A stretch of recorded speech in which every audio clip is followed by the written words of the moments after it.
안녕하세요. 초록이들과 썸 타는 그린썸입니다. 그동안 공부하느라 너무 바빠가지고 또 아주 오랜만에 찾아왔습니다. 이번 영상에서는 덩굴식물을 수태봉에 태우면 생기는 일, 수태봉에 박힌 뿌리 분리하고 번식해보는 영상을 준비했습니다. 열대, 아열대 지역에 가보면 덩굴식물들이 나무를 타고 위로 오르면서 잎 사이즈가 아주 커지는 것을 볼 수 있어요. 이런 종류로 우리 한국에서 많이 키우시는 종류가 필로덴드론 스킨답서스, 에피프레넘 몬스테라 등등의 식물이 있습니다. 아래쪽에 있는 작은 잎사귀가 저쪽 위로 갈수록 아주 거대해지죠. 그리고 잎에 구멍도 나고요. 찐잎이 나오는 것을 볼 수 있어요. 대표적인 게 바로 몬스테라입니다. 큰 잎들이 위에서 이 햇빛을 다 가리지 않고 아랫잎 쪽에도 햇빛을 좀 전달해 주기 위해서 위에 잎들이 구멍이 나고 찢어진 잎이 나는 거예요. 스킨답서스, 에피프레넘들도 봉을 태워줘서 위로 키우게 되면 잎사귀가 아주 커지고 종류에 따라서는 찢어진 잎이 나오기도 합니다. 얘가 스킨답서스예요. 그런데 얘도 잎사귀가 처음엔 이렇게 작았죠. 요런 애들을 제가 이제 봉을 태웠어요. 얘는 수태봉 만든 거 다 써가지고 코코봉이라고 파는 거를 사서 이렇게 봉을 태워 줬거든요. 그랬더니 잎 사이즈가 엄청나게 커졌어요. 거의 제 손바닥보다 더 커졌어요. 그런데 짧은 걸 해줬더니 금세 이렇게 위로 튀어나와가지고 코코봉을 하나 위로 더 끼워서 길이를 연장해 줄 수도 있어요. 에피프레넘 피나텀 바리에가타인데요. 처음에 드릴 때 잎 2장짜리 무늬가 별로 있지 않는 그런 애를 드렸어요. 그랬더니 무늬도 그렇게 잘 발현되지 않고, 물론 제가 햇빛을 잘 보여주지 못했어요. 그래서 무늬도 더 발달이 안 됐고, 초록색 철사 지지대 얇은 거 있죠? 그거를 끼워서 한창 키만 키웠었어요. 철사 지지대를 넘어서면서 제가 뒤늦게 수태봉을 끼워줬어요. 수태봉을 끼우고 나서 잎이 갑자기 뻥튀기 한 것처럼 엄청나게 커졌어요. 그리고 막 찢어지고 콧구멍 잎이 막 구멍난 잎이 나고요. 최근에 난 잎은 정말 엄청나게 커졌어요. 따뜻한 계절이 오면서 이 계절 버프를 받은 그런 것도 물론 있습니다. 수태봉 만드는 영상에서 이 수태를 어떻게 매일 촉촉하게 유지를 해주나요? 질문을 주셨었는데요. 수태가 촉촉하면 좋죠. 기근이 훨씬 더 잘 나오고, 하지만 굳이 이 수태를 계속 촉촉하게 유지시키지 않아도 이렇게 기근을 잘 내리고요. 뿌리가 아주 박혀서 통과한 이 기근도 수태가 촉촉할 때 이런 게 아니거든요. 줄기가 엄청 굵어지고 또 터프해집니다. 자세히 보면 마디마다 이렇게 새촉이 대기 중이에요. 그래서 저는 이제 마디마디 좀 잘라서 번식을 하고요. 제일 위에 있는 탑 삽수는 좀 크게 쭉 키워보려고 합니다. 이 수태봉의 단점은 이 길이 연장이 되지 않는다는 거. 그래서 길이를 넘어서게 되면 얘를 잘라줘야 돼요. 윗부분을 좀 자르던지 아니면 다 해체해서 다시 번식을 하던지. 너무 수태봉에 딱 달라붙게 되면서 지금 잘 분리가 되지를 않아요. 억지로 빼려고 하다가 기근을 막 부러뜨리기도 하고요.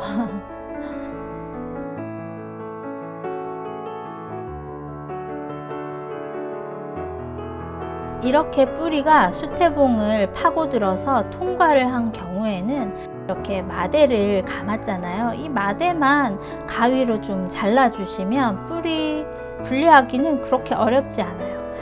마지막에 이렇게 막근을 돌려서 칭칭 돌려서 묶어놨는데, 이 막근은 굳이 안 잘라도 되는데 제가 여기 영상에서는 하다 보니까 막근도 같이 잘랐어요.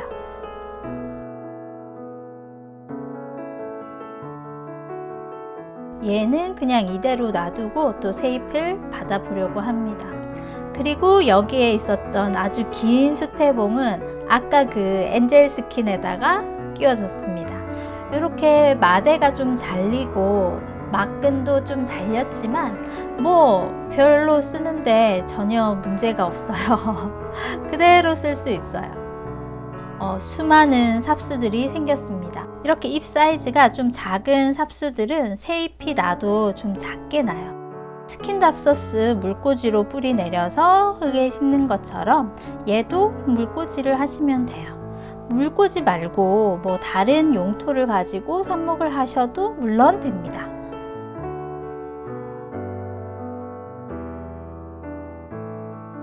얘네들을 다시 삽목을 한다고 해서 이 무늬가 좋을 거라는 기대는 별로 하지 않습니다.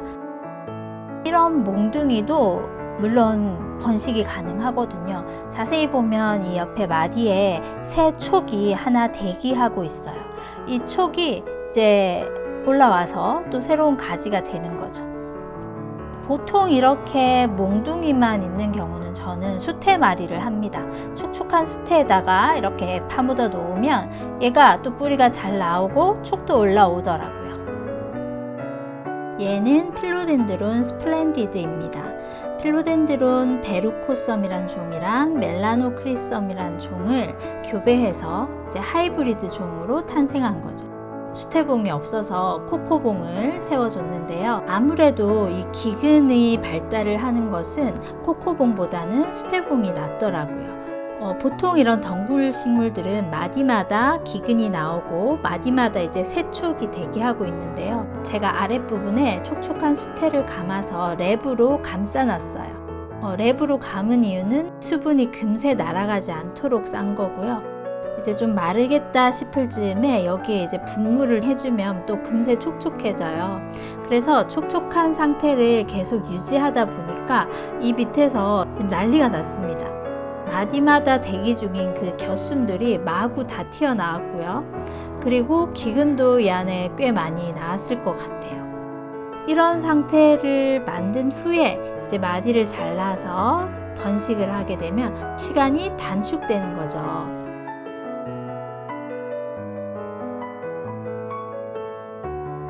지금 이 화분이 좀 많이 작은 상태예요. 제가 공간의 제약으로 화분을 크게 잘 못 늘려주기 때문에 늘 화분에 뿌리가 좀 많이 심하게 꽉 찬 후에 분갈이를 좀 해주는 편이거든요. 양분 상태도 지금 좋지 않고 분갈이 뿌리도 꽉 찬 상태고, 그리고 수태에는 그냥 물만 계속 분무를 해줬죠. 그러니까 이 새촉들이 옆에 겨순들이 그렇게 정상적으로 잘 크지 못했어요. 그래서 이걸 분리해서 오늘 다 따로 심어주려고 합니다. 수태는 이렇게 바싹 마른 건조된 상태로 판매가 돼요. 이 수태를 물에 한 3-4시간 정도 불리면 좋습니다. 그래서 삽수를 이제 자르기 전에 이 수태 불리는 거를 먼저 해 놓으시면 좋죠.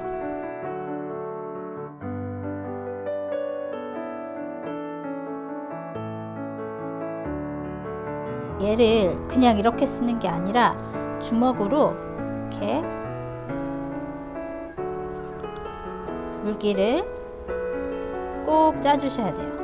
그러면 촉촉하게 수분이 안에 있지만 물은 이렇게 줄줄하지 않는 촉촉한 상태예요. 축축한 상태가 아니라 촉촉한 상태로 쓰셔야 됩니다. 이렇게 투명 슬립분이 있거든요. 투명 슬립분을 쓰면 이제 뿌리 내림이 눈으로 확인이 잘 되는 편이죠. 그래서 삽목할 때 이런 거를 좀 많이 쓰는 편이에요. 그리고 나중에 이제 혹시나 이 수태를 제거를 하고 또 얘네들을 흙에 심어야 되잖아요. 그러면 이 수태가 너무 길면 또 분리하는데 좀 힘들 수 있어요. 그래서 잘라서 쓰시는 분들도 많아요. 근데 얘는 굳이 안 잘라도 적당하더라고요. 그래서 저는 그냥 이렇게 해서 주로 그냥 쓰는 편입니다.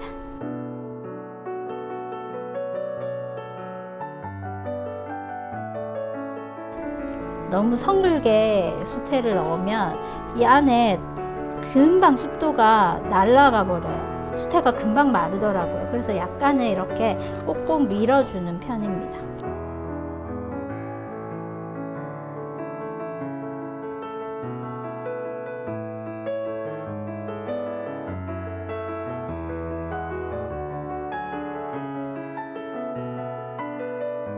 여기는 지금 밑에서 또 줄기가 하나 있고 여기서 세촉이 올라오고 있잖아요. 그래서 여기 보면 기근이 이렇게 지금 나오려고 하는데 이 부분에도 이제 수태를 좀 감싸 주시면 여기도 뿌리가 잘 발달이 되겠죠. 그래서 뿌리가 많이 나오면 또 요 밑에서 여기서 댕강 잘라 주시면 또 새로 독립한 한 개체가 나오게 됩니다.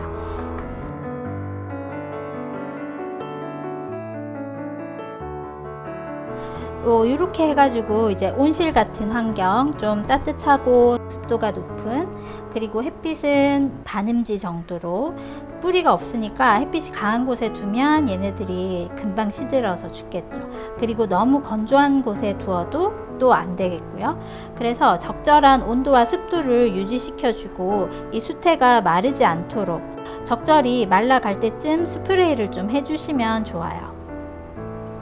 얘는 안스리움 종류인데요. 너무 길어지고 또 못생겨져 가지고 마디마다 다 잘라서 또 수태에 이렇게 파묻어 놨어요. 지금 한 2주 정도 된 것 같아요. 빼서 볼게요.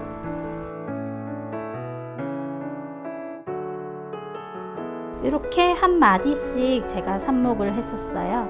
여기 옆에 이제 대기 중이던 촉이 지금 뾰족하게 더 올라왔죠. 뿌리도 이렇게 하얀 뿌리, 이게 다 새로 난 뿌리예요. 아주 배수성, 통기성 좋게 화분에다가 심어 주셔도 돼요. 그런데 저는 그냥 수태에 조금 더 뿌리를 더 받고, 그리고 촉도 좀 더 올라오고 하면 그때 돼서 흙에다가 심어 줄 거예요.